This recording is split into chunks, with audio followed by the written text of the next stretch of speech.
यह सदियों पुराना वाकया है, जब इंसानों के दिलों में आज की तरह दुनिया की मोहब्बत घर नहीं कर गई थी।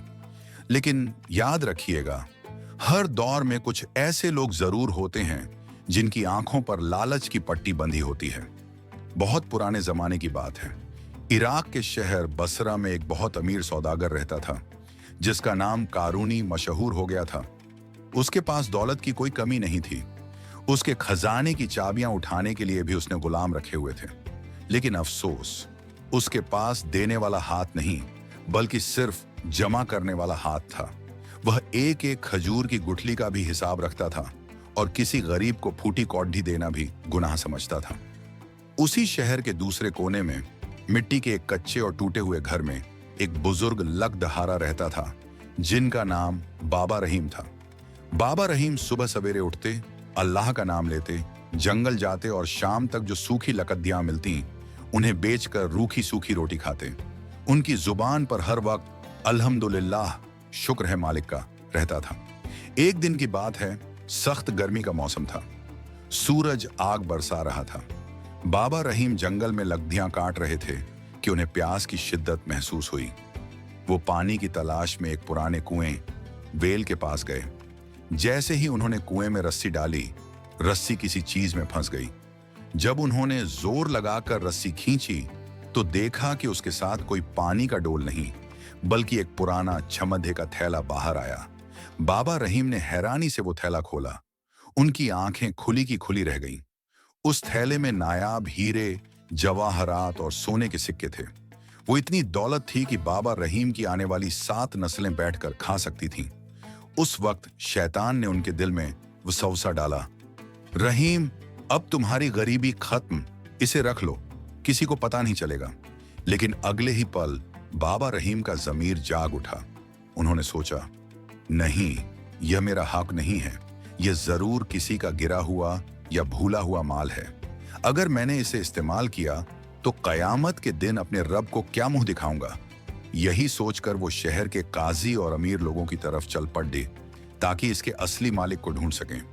उन्हें नहीं पता था कि यह ईमानदारी उन्हें किस बद्धी आजमाइश में डालने वाली है। बाबा रहीम वो भारी थैला उठाए, पसीने में लथपथ, शहर के सबसे बद्धे सौदागर वही कारूनी की दुकान पर पहुंच गए। कारूनी अपने नरम गद्दे पर बैठा अंगूर खा रहा था। बाबा रहीम ने डरते डरते कहा, ए सेठ, मुझे जंगल के कुएं से यह थैला मिला है। इस पर आपकी तिजारती मुहर लगी है, शायद यह आपका है। कारूनी ने झपट्टा मारकर वो थैला छीन लिया। जब खोलकर देखा तो उसके अंदर वही हीरे थे जो उसका एक गुलाम कुछ साल पहले चुराकर भागा था और जंगल में गिर गया था। बजाय शुक्रिया अदा करने के, कारूनी की आंखों में मक्कारी और लालच आ गया। उसने सोचा, यह बूढ़ा तो जाहिल है, इसे क्या पता इसमें कितना माल था। कारूनी चिल्लाकर बोला, ए चोर बूढ़े, इस थैले में 1000 सोने के सिक्के और थे, वो कहां हैं? तूने बाकी माल चुरा लिया और यह थोड़ा सा वापस करके ईमानदार बनने आया है। बाबा रहीम के पैरों तले जमीन निकल गई।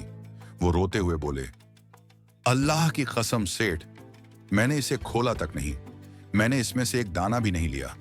कारूनी ने अपने नौकरों को हुक्म दिया, इस बूढ़े को धक्के मारकर बाहर निकाल दो। बद्धा आया ईमानदार बनने वाला। शुक्र कर मैं तुझे काजी के पास नहीं ले जा रहा, वरना तेरे हाथ कटवा देता। बाबा रहीम, जो अपनी ईमानदारी का इनाम लेने नहीं, बस अपना फर्ज अदा करने गए थे, जलील होकर दुकान से बाहर फेंक दिए गए। वो मिट्टी में गिरे, उनके घुटने छिल गए। बाजार के लोग तमाशा देख रहे थे। बाबा रहीम ने आसमान की तरफ देखा, आंसू उनकी सफेद दाढ़ी पर गिरे और उन्होंने बस इतना कहा, या अल्लाह, तू दिलों के हाल जानता है, मेरा मामला अब तेरे सुपुर्द है। ये वो खामोश बद्दुआ थी जो अर्श तक हिलाने वाली थी। लेकिन कारूनी खुश था, उसने मुफ्त में अपना खोया हुआ खजाना वापस पा लिया था। वक्त गुजरता गया, कारूनी का कारोबार और बढ़ गया। उसने हराम के माल से और कई जहाज खरीद लिए। वो अक्सर महफिलों में कहता, अक्लमंदी इसी को कहते हैं, पैसा बचाना भी एक हुनर है। दूसरी तरफ बाबा रहीम की हालत और पतली हो गई। उनकी बीवी सख्त बीमार पड़ी DDH गई। दवाई के लिए पैसे नहीं थे, घर में खाने को आटा नहीं था, लेकिन उन्होंने कभी शिकायत नहीं की। एक रात बसरा में सख्त तूफान आया। ऐसा तूफान जो बुजुर्गों ने पहले कभी नहीं देखा था। बिजलियां कड़डिड़ाक रही थीं और समंदर में ऊंची लहरें उठ रही थीं। कारूनी अपने आलीशान महल में बैठा अपनी दौलत गिन रहा था। उसे लगता था कि उसके मजबूत जहाज तूफान का मुकाबला कर लेंगे। उसी रात बाबा रहीम अपनी झोंपड़ी में सजदे में गिरे हुए थे। वो अपनी बीवी की जिंदगी की भीख मांग रहे थे।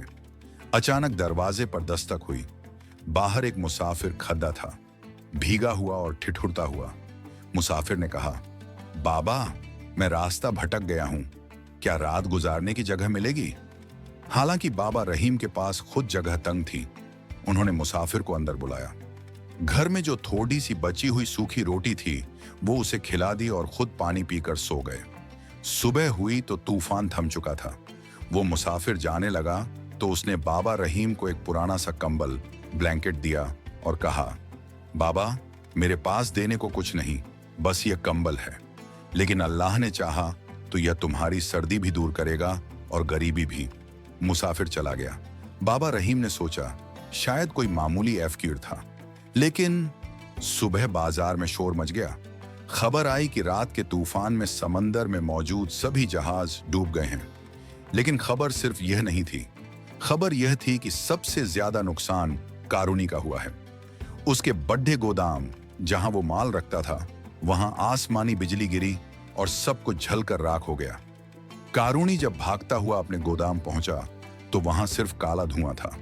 उसका सारा रेशम, मसाले और वो खजाना जो उसने उस दिन बाबा रहीम से छीना था, सब आग की नजर हो चुका था। वो पागलों की तरह राख को हाथों से कुरेद रहा था, चीख रहा था, मेरा सोना, मेरा माल, मैं बर्बाद हो गया। लोग जो कल तक उसे सलाम करते थे, आज उसकी बेबसी पर हंस रहे थे। कारूनी सदमे से वहीं गिर गया। उसे फालिज पैरालिसिस का अटैक हुआ। जिस जबान से वो गरीबों को दुत्कारता था, आज वो जबान बोलने से लाचार थी। दूसरी तरफ बाबा रहीम ने जब वो कंबल खोला जो मुसाफिर दे गया था, तो देखा कि उसके अंदर एक छोटी सी थैली थी। उसमें कुछ नायाब किस्म के बीज, सीड्स थे और एक कागज पर लिखा था, ये दवाई के बीज हैं, इन्हें बो दो। बाबा रहीम ने बिस्मिल्लाह पढ़कर वो बीज अपने छोटे से आंगन में बो दिए। हैरत अंगेज तौर पर वो पौधे कुछ ही दिनों में बड़े हो गए और उन पर ऐसे फूल लगे जिनकी खुशबू से पूरा मोहल्ला महक उठा। शहर के हकीम ने जब वो फूल देखे तो हैरान रह गया। उसने बताया कि यह कस्तूरी के नायाब पौधे हैं जो सिर्फ बादशाहों के बागों में होते हैं और हर मर्ज की दवा है। लोग दूर दूर से वो दवा लेने आने लगे। बाबा रहीम ने पैसा नहीं मांगा, लेकिन लोग खुशी से इतना दे जाते कि उनका घर भर गया। उनकी बीवी उसी दवा से ठीक हो गई। देखते ही देखते बाबा रहीम की झोंपड़ी एक खुशहाल घर बन गई। एक दिन बाबा रहीम अपनी दुकान पर बैठे थे कि एक भिखारी घिसटता हुआ वहां आया। उसके कपड़े फटे हुए थे और जिस्म पर जख्म थे। वो हाथ फैलाकर बोला, अल्लाह के नाम पर कुछ खाने को दे दो। बाबा रहीम ने गौर से देखा। वो चेहरा पहचाना हुआ था। वो कोई और नहीं, वही मगरूर सौदागर कारूनी था जो कभी लोगों को धक्के देता था, आज खुद धक्के खा रहा था। बाबा रहीम ने कारूनी को पहचान लिया, लेकिन बदला लेने के बजाय उनकी आंखों में आंसू आ गए। उन्होंने उठकर उसे सहारा दिया, खाना खिलाया और पानी पिलाया। कारूनी ने जब बाबा रहीम को पहचाना तो शर्मिंदगी से उसकी गर्दन झुक गई। वो रोते हुए बोला, बाबा, मुझे पहचाना? मैं वही बदबख्त हूं जिसने तुम्हारी ईमानदारी का मजाक उड़ाया था और तुम्हारा हक मारा था। देखो, आज कुदरत ने मुझे कहां लापटका है। मेरा सब कुछ जल गया। मेरे अपनों ने मुझे छोड़ डांट दिया। बाबा रहीम ने नरमी से उसके कांधे पर हाथ रखा और फरमाया, सेठ, इंसान समझता है कि दौलत उसने जमा की है, लेकिन वो ये भूल जाता है कि देने वाली और लेने वाली जात ऊपर बैठी है। तुमने उस दिन मुझे दुकान से नहीं निकाला था, बल्कि अपनी किस्मत को ठोकर मारी थी, और मैंने उस दिन तुमसे कुछ नहीं मांगा था, सिर्फ अल्लाह से सब्र की तौफीक मांगी थी।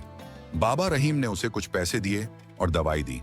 कारूनी वहां से रोते हुए चला गया, लेकिन यह वाकया पूरे शहर के लिए एक सबक बन गया। दोस्तों, यह कहानी सिर्फ कारूनी और बाबा रहीम की नहीं है, यह कहानी हम सब की है।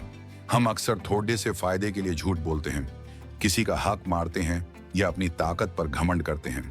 हम भूल जाते हैं कि ऊपर वाले की लाठी बेआवाज होती है। जब वो देता है तो कोई छीन नहीं सकता, और जब वो पकड़ता है तो कोई छुड़ा नहीं सकता। लालच इंसान को वहां ले जाता है जहां सिर्फ जिल्लत है, और सब्र इंसान को वहां ले जाता है जहां रहमत ही रहमत है। आज रात सोने से पहले अपने दिल में झांकिए, कहीं हम भी किसी कारूनी जैसी गलती तो नहीं कर रहे हैं। अगर आपको इस वीडियो से सबक मिला हो तो कमेंट में बेशक या सुभान अल्लाह जरूर लिखें। क्या पता किसकी तौबा कबूल हो जाए।